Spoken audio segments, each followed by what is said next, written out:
नमस्कार, बहुत स्वागत है आपका न्यूज़ 18 के डिजिटल प्लेटफॉर्म पर। मैं हूं प्रशांत कटारे। बात पश्चिम बंगाल की, जहां एसआईआर के बाद आखिर चुनाव आयोग के ड्राफ्ट में क्या है बताएंगे आपको। पश्चिम बंगाल से कितने वोटर हो गए हैं आउट, ये भी बताएंगे। तो पश्चिम बंगाल में अगले साल विधानसभा चुनाव है, उससे पहले एसआईआर को लेकर हलचल तेज है। इस बीच चुनाव आयोग ने वो लिस्ट जारी कर दी है जिसमें वोटरों के नाम काटे गए हैं। चुनाव आयोग यानी निर्वाचन आयोग ने मंगलवार को एसआईआर 2026 के तहत पश्चिम बंगाल की मसौदा मतदाता सूची ड्राफ्ट वोटर लिस्ट से हटाए गए मतदाताओं की सूची प्रकाशित की है। इस लिस्ट के मुताबिक पश्चिम बंगाल में कुल 58 लाख वोटरों के नाम कट गए हैं।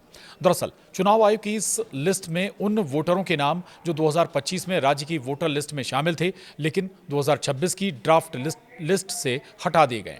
पश्चिम बंगाल से जुड़ी एसआईआर वाली ये लिस्ट अभी चुनाव आयोग के पोर्टल लिंक ceo.westbengal.wb.gov.in पर उपलब्ध है। हालांकि चुनाव आयोग ने ऐसे वोटरों को आपत्ति दर्ज कराने का मौका दिया है जिनके नाम कट गए हैं।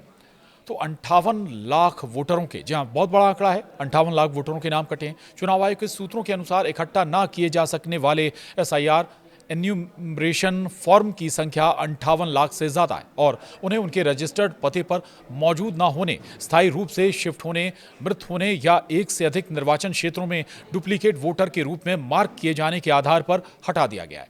और कब तक आपत्ति दर्ज करने का मौका होगा, ये आपके लिए जानना ज्यादा जरूरी है। चुनाव आयोग की वेबसाइट पर बताया गया है कि पीड़ित व्यक्ति ड्राफ्ट लिस्ट पब्लिश होने के बाद दावे और आपत्तियां दर्ज करने के लिए तय समय यानी 16/12/2025 से 15/1/2026 तक फॉर्म 6 के साथ डिक्लेरेशन फॉर्म और सपोर्टिंग डॉक्यूमेंट्स जमा कर सकते हैं। इसका मतलब है कि जिन लोगों के नाम कट गए हैं उनके पास 15 जनवरी तक आपत्ति दर्ज करने का वक्त है। बता दें कि 294 सदस्यों वाली पश्चिम बंगाल विधानसभा के चुनाव अगले साल की शुरुआत में होंगे।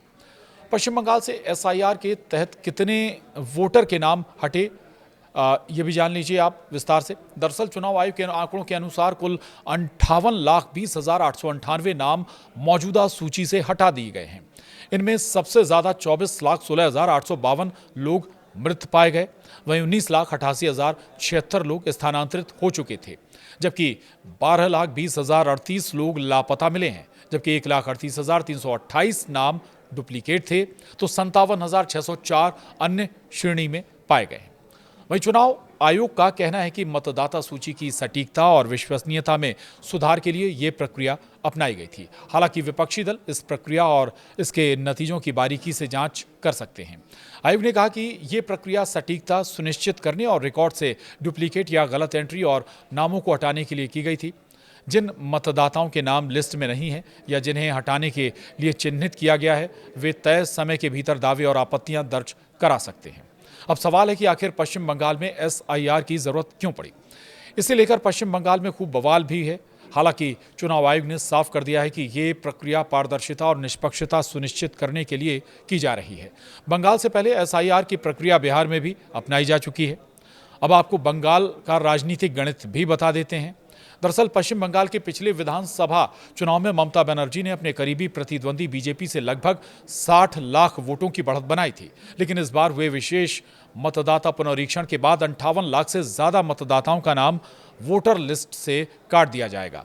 क्या इससे ममता बनर्जी के समीकरण खराब हो सकते हैं, ये बड़ा सवाल है। क्या एसआईआर पर ममता बनर्जी के गुस्से का असली कारण भी यही है, ये और महत्वपूर्ण सवाल है। तो 2021 के पश्चिम बंगाल विधानसभा के चुनाव लगभग आमने सामने की लड़ाई में तब्दील हो गए थे। कांग्रेस और वाम दलों के हथियार डालने के बाद तृणमूल कांग्रेस और बीजेपी ही दो प्रमुख खिलाड़ी चुनाव मैदान में रह गए थे।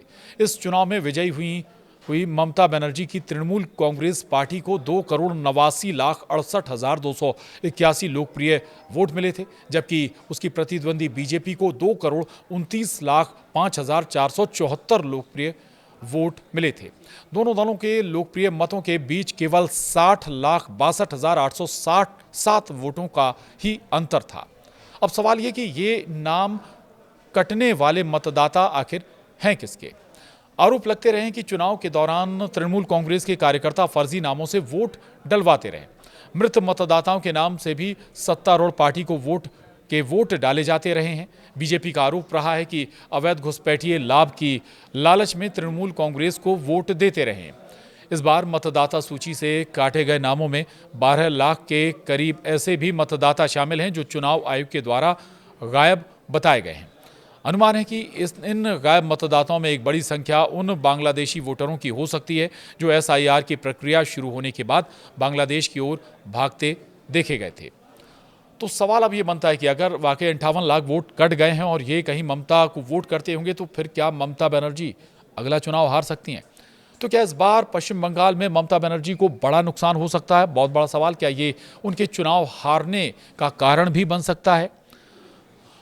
तो स्थानीय पत्रकार बताते हैं कि एसआईआर के कारण टीएमसी के खेमे में एक डर तो देखा जा रहा है, लेकिन ये नहीं कहा जा सकता कि एसआईआर सीधे तौर पर ममता बनर्जी की हार का कारण बन सकता है। इसका सबसे बड़ा कारण यह कि आज पश्चिम बंगाल में ममता बनर्जी के कद का कोई भी नेता मौजूद नहीं है।